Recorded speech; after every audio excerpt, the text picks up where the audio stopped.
question period. Question orale, the Honourable Whip for the official opposition. Boo-hoo, get over it. That was this NDP Liberal government's response to serious questions about members of this House cooperating with hostile foreign powers. The Prime Minister was briefed on the threat of foreign interference for years, since at least 2020, and he did nothing. It's time for him to name names listed in the foreign interference report. Who are they? Will the Prime Minister do the right thing and reveal whether any of his cabinet ministers are on that list? This video will get more interesting. Kerry-Lynn Findlay is the whip of the Conservative Party. That's her in action in the House of Commons on the floor. This video gets more interesting though. Let's take a look.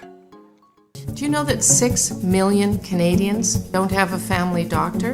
Right now, we're seeing that our healthcare systems are strained, if not broken, right across the country in many, many ways. And what has this NDP Liberal government come up with to solve that problem? Today, I'm going to talk about taxes. More taxes. Everyone has an opinion about Canadian federal politics. Oh, yeah. Hey gang, what's up? Just Aaron right here, Comments Period Canada. So we did a little name change. It had to be done, it's a YouTube thing. So Kerry-Lynn Findlay is the whip of the Conservative Party and she made a great video. The Conservatives put a lot of these out. Let's take a peek. Trudeau gets hammered in this one. Kerry-Lynn Findlay, the whip of the Conservative Party, really unleashes on Trudeau and his government's performance. Let's take a peek.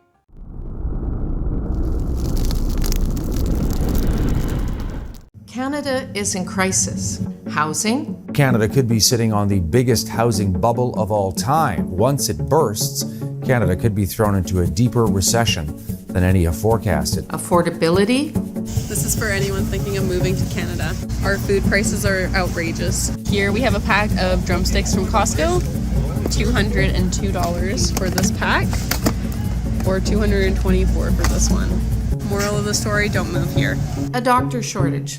Canada is expected to be short 30,000 family doctors by 2028. Do you know that 6 million Canadians don't have a family doctor? Right now, we're seeing that our healthcare systems are strained, if not broken, right across the country in many, many ways. And what has this NDP Liberal government come up with to solve that problem? Today, I'm going to talk about taxes. More taxes. They are now implementing a capital gains tax, which is going to affect 300,000 or more businesses in Canada. Does that make any sense? It is economic vandalism. This all started about 2 months ago.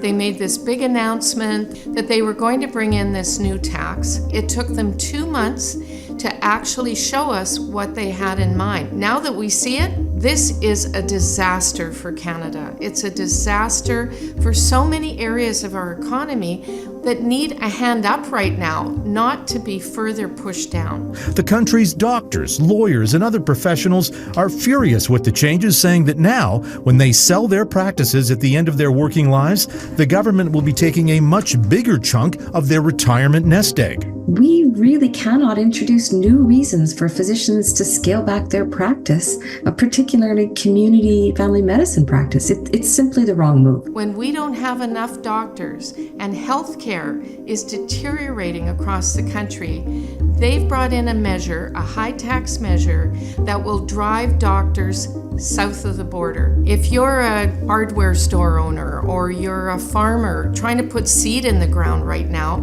not in a position to advocate politically, or you're an organization like the CMA who says it'll be devastating, this affects And that you. is what is the case right now in Canada. And you So I believe think only that this is- multimillionaires will be impacted by this? And I ask you that genuinely. I host a radio show during the day. I have been inundated the past 2 days with people who have called saying, I did not have a public sector job and I have paid taxes along the whole way. And now I'm being told I'm among the ultra wealthy that has to fund the government's income redistribution plan, essentially. Like, how is that about fairness? According to our calculations, 0.13% of Canadians will pay more every single year based on these measures. But that's just an annual basis. Just to challenge you for a second, that's just an annual basis, right? That's not, some people will only pay capital gains once over their entire lifetime. So the number of people who may be impacted could be far greater than what your government has put forward. I know you want to characterize this as we're okay to go after the wealthy and the Conservatives are not, but there are a lot of people who do not feel wealthy who feel you are going after them. So who does it benefit? That's a good question. If you're bringing in something with devastating economic effect at a time when Canada is struggling, who does it benefit? Well, it benefits the government that gets a big cash load coming in. And it benefits large corporations. This is a tax that's punitive for the little. Sorry to interrupt, guys, but my name's Aaron. This is Question Period Canada. I invite you to like, subscribe, share, get notified, comment, all of those fun things. Check out one of the other videos. We have a great time here learning about Canadian federal politics, sharing that with you. Back to the video. Guy. And why do they need more money in government? Because of their inflationary spending, because of their recklessness and their lack of accountability, frankly, their incompetence when it comes to governing. So they need money. And who do they look to? The hardworking, middle-income, small business owners in this country. We're looking at scandals day after day after day in this government. Millions and millions, hundreds of millions of dollars spent on outside consultants. Arrive scam, green slush fund. I mean, it goes on and on. It's probably some of the worst record keeping I have seen in a long time. Record keeping around the travel app was so bad, the Auditor General says, she still can't be sure how much was spent on it. And don't forget, this is a government that has spent more than any other government in Canada's history combined. They need money. And now they're going to go after you for the money they're looking for. If Trudeau was really proud of this legislation, he wouldn't have brought it in the backdoor way he's done it.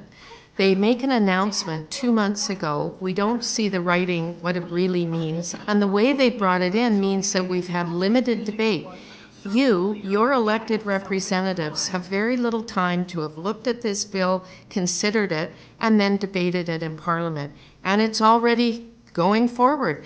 The legislative end of this is going to happen in the future. But the government will treat June 25th, the date they proclaimed, as the date when everything changes. And then they'll let the legislation catch up later. That is not the way to do public policy, and it's certainly not the way to bring in taxation of hard-working people. The only way to stop this is through an election at the ballot box, and to bring in common sense conservative government that believes in smaller government, more efficient government, and bigger citizens, that believes in lowering your taxes, personal taxes, corporate taxes. And this is a tax that you don't need and the country doesn't need. Enough is enough. This has to stop. You're the ones who can vote for that. I'm proud to be part of a party that is already committed to bring in a tax reform task force within 60 days of forming government, who will look to those who have the expertise, like entrepreneurs, business people, actually consult with Canadians about what our tax system should look like. We believe in people bringing home more powerful paychecks, and the only way to do that is to reduce taxation, reduce bureaucracy, cut red tape, and make sure that you bring home more of what you earn. There's a war on work in Canada right now, and we will reverse that. And as always, thanks for watching. Canada is in a crisis. We need an election. Kerry-Lynn Findlay the whip of the Conservative Party from Surrey, BC, seems to be, pointing out what Canadians need to know. That we are in crisis and we need change. My name's Aaron. This is Comments Period Canada. We have a great time here learning about Canadian politics. Please leave a comment, like, subscribe, share, all those fun things. Get notified. We do live shows. That's it. Canada needs an election desperately. That's the position we're in. Till the next video, which won't be, it'll be right around the corner. Can't wait to see you. Thank you for watching this one. We're out.